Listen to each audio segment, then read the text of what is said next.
शाजिब साहब, जो एक बरस गुजरा है, इस दौरान जो कुछ उन 4 दिन में हुआ उस सब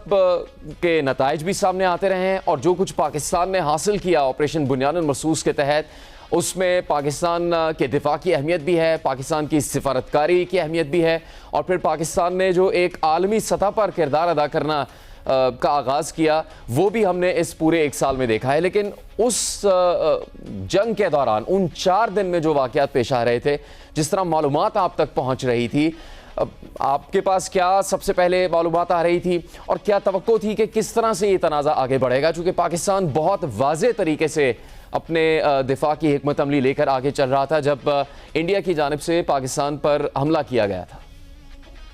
बिल्कुल जुनैद, और जाहिर है उस जमाने में जब हम, और 1 साल हो गया इस बात को, जब कर रहे थे प्रोग्राम भी या फिर न्यूज़ फ्लो आ रहा था और भारत की तरफ से हमला किया गया, तो सबसे ज्यादा यही बात थी कि हम खड़े तो अमन की साइड पर थे, मगर ये बात समझ में आ रही थी कि नरेंद्र मोदी साहब के होते हुए एस्केलेशन किए बगैर डी एस्केलेशन होगी नहीं। जब तक हम जवाब नहीं देंगे तब तक अमन आएगा नहीं, क्योंकि वो जो अमन का पैगाम था उसको वो पॉजिटिवली ले नहीं रहे थे नरेंद्र मोदी साहब। तो ये बात तो वाज़ेह हो गई थी कि हमें जवाब देना है, मगर कब देना है, कैसे देना है, उस हवाले से पूरी कौम में एंग्जाइटी थी। और फिर एक और हमला उनकी तरफ से किया गया नूर खान बेस पर, और उसके बाद तो जाहिर है बहुत ज्यादा एंग्जाइटी बढ़ गई थी कि क्या होगा आगे, क्या नहीं होगा। हमें उस वक्त न्यूज़ फ्लो आना शुरू हो गया था कि पाकिस्तान जवाब देने वाला है, मगर पाकिस्तान कब जवाब देगा और कितनी देर में देने वाला है, इस हवाले से जाहिर है बहुत सारे सवालात पैदा हो रहे थे। और फिर जवाब दिया गया, और जब जवाब दिया गया इतनी तेजी से इंफॉर्मेशन आ रही थी, मुझे याद है जियो की ट्रांसमिशन में ही मौजूद थे, कि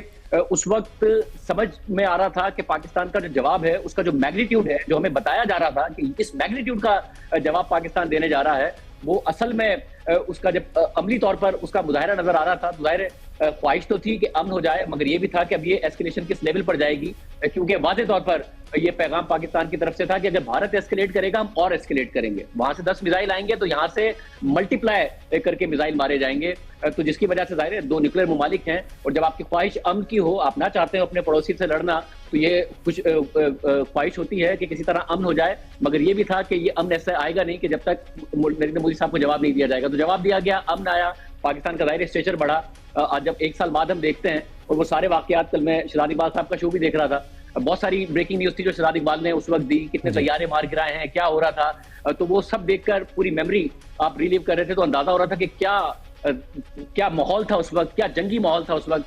जिसमें जाहिर पूरी कौम गुजरी और हम सब गुजरे। शाजिब साहब, जो फिक्र और खदशात की बात की है शहजाद साहब ने और ताबिश साहब ने, वो क्या मौजूद थे अपनी जगह पिछले बरस के इस तनाज़े और इस मार्के से पहले, जिनमें फिर बहुत ज़्यादा कुछ बदल गया आपकी नज़र में?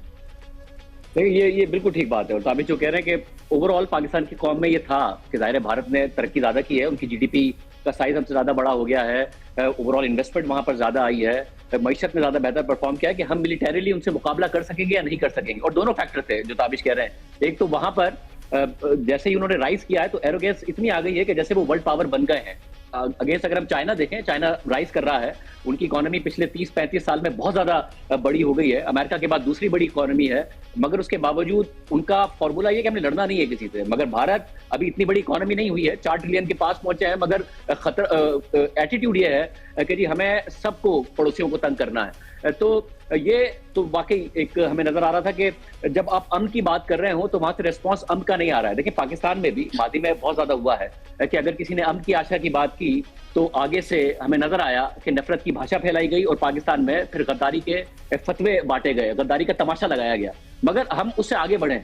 1 साल पहले भी जब जंग हो रही थी, जंग के दौरान भी पाकिस्तान की मीडिया पर भी ये बात हो रही थी कि जब हम चाहते हैं, हम से आगे बढ़ना चाहते हैं, पाकिस्तान की हुकूमत भी ये बात कर रही थी। और आज 1 साल बाद भी आप ताबिश से पूछें, शहजाद इकबाल से पूछें, वो ये नहीं कहेंगे हमें इंडिया से जंग लड़नी, हम यही कहेंगे जी हमें इंडिया के साथ अमन करना है। मगर इंडिया में ये स्पेस भी नहीं है। अब जब जंग हो रही थी तब भी वो कह रहे थे कि हम तो कराची में हमारी फौजें दाखिल हो गई हैं, और आज भी इंडिया के मीडिया पर, जबकि ऑपरेशन सिंदूर को 1 साल पूरा हो गया है, वहां पर कोई नहीं कह सकता कि हमें पाकिस्तान के साथ अमन करना है। वहां पर ये स्पेस ही खत्म हो गई है। पाकिस्तान की मीडिया के अपने मसाइल हैं, वो मसाइल अपनी जगह पर मौजूद है पाकिस्तान में, मगर जहां अमन की बात है वहां पर आज आप अमन की बात कर सकते हैं, वहां पर अमन की बात करना बहुत ज्यादा मुश्किल हो गया है। तो 1 साल के अंदर अंदर ये जो इंडिया का अपना एटीट्यूड है, आप देखें, जो ताबिश कह भी रहे थे कि पाकिस्तानी उस वक्त इतना कॉन्फिडेंस आ गया था जब जंग के दौरान भी, कि मीम्स चल रहे थे, लोग मजाक कर रहे थे। जब उनके मीडिया ने ये कहा कि हम कराची में हमारे टैंक्स घुस गए हैं, तो आपने देखा होगा कि किस किस्म के मीम्स आ रहे थे कि जी आपका मोबाइल ना चोरी हो जाए, आप यूनिवर्सिटी रोड पे जाओगे तो फंस जाओगे, अपने टैंक वहां ना लेके जाना, इस किस्म के मजाक चल रहे थे। तो एक कॉन्फिडेंस जरूर था, मगर अगेन मुझे यही है कि आप जब जंग को 1 साल हो जाए और पाकिस्तान में कोई ये बात नहीं हो रही है, पाकिस्तान के बहुत सारे तज्जियाकार बाहर भी हैं जो पाकिस्तान पर तनकीद करते हैं, मगर कोई नहीं कह रहा कि पाकिस्तान ने अपने ऑब्जेक्टिव्स हासिल नहीं किए या पाकिस्तान वो जंग हार गया था। मगर इंडिया में बहुत सारे तज्जियाकार हैं, बहुत सारे उनके रिटायर्ड फौजी हैं जो ये कह रहे हैं कि भारत ने शुरू किया था ऑपरेशन सिंदूर अपने बहुत सारे ऑब्जेक्टिव्स को लेके, कोई ऑब्जेक्टिव अचीव नहीं किया।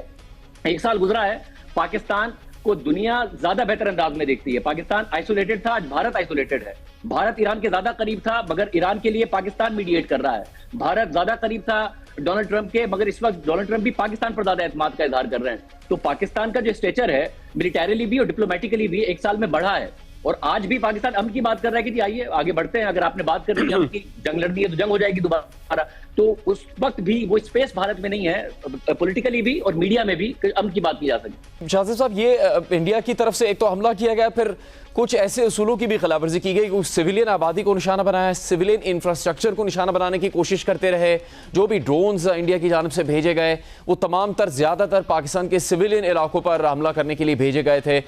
जिनको पाकिस्तान ने नाकारा बनाया, निशाना बनाया, उनको गिराया। और फिर बाद में जिस तरह का हमला पाकिस्तान की जानब से भारत पर किया गया, उसमें भी एयरफील्ड तबाह की गई, दिफाई निज़ाम को तबाह किया गया, उनके तैयारे गिराए गए। तो ये भी एक अच्छी और बेहतर मिसाल के तौर पर उसकी जिक्र कर सकते हैं उसका कि पाकिस्तान ने अपनी जो दिफाई कार्रवाइयाँ हैं उसमें भी बहुत से उसूलों को मलूज़े खातिर रखा।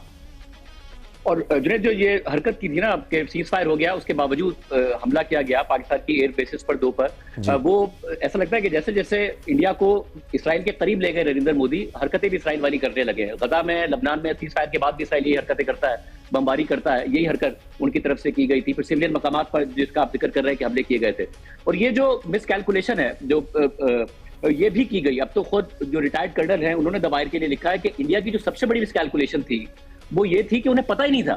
कि पाकिस्तान के पास जो PL-15 का वो वाला वर्जन मौजूद है चाइनीज मिसाइल का, जो कि 250 किलोमीटर तक जाकर आपको स्ट्राइक कर सकता है, आपके जहाजों को लॉक कर सकता है। इंडियन जहाज जब मुरीद के पर बमबारी करने के लिए आए तो वो 150 से 200 किलोमीटर दूर खड़े थे। उन्हें लगा कि पाकिस्तान की मिसाइल वहां पहुंच नहीं पाएंगे, उन्होंने मिसाइल मार दी और पाकिस्तान ने जवाब में उनके 6 जहाज मार दिए। तो ये जो मिसकैलकुलेशन थी। दूसरी मिसकैलकुलेशन ये थी, उन्होंने सोचा कि हमारे पास रशियन डिफेंस सिस्टम है S-400, हम पाकिस्तान पर मिसाइल मारेंगे, पाकिस्तान जवाब में मिसाइल मारेगा और हमारा दिफाई निजाम उसको डिफेंड कर लेगा। मगर ये भी मिसकैलकुलेट किया कि पाकिस्तान ज्यादा आपको मिसाइल मारकर बहुत सारे मकामात को मुतासिर कर सकता है। फिर पाकिस्तान ने वो किया, और ना सिर्फ किया बल्कि उसकी वीडियोस भी रिलीज की जब बमबारी की गई। तो बहुत सारी स्ट्रेटेजिक मिस्टेक्स थी। सिफारती सतह पर भी ये सोचा उन्होंने कि क्योंकि दहशतगर्दी का वाकया हो गया पहलगाम में, दुनिया हमसे सबूत मांगेगा नहीं, पाकिस्तान का नाम लेंगे, दुनिया पर यकीन करेगी जैसे माजी में यकीन करती थी, दुनिया की मीडिया में हेडलाइंस लगेंगी और हम सिफारतकारों को बुलाएंगे, उनको ब्रीफिंग देंगे, वो अपने अपने मालिक को जाके बताएंगे और पाकिस्तान को सब कंडेम करेंगे।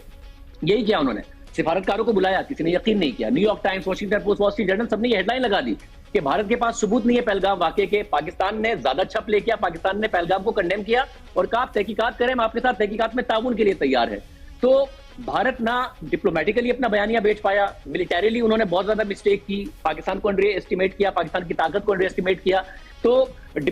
मिलिटरीली और डिप्लोमेटिकली हर लिहाज से हमें एक फेलियर नजर आया, जिसके आज पाकिस्तान को नजर आता है कि 1 साल बाद दुनिया में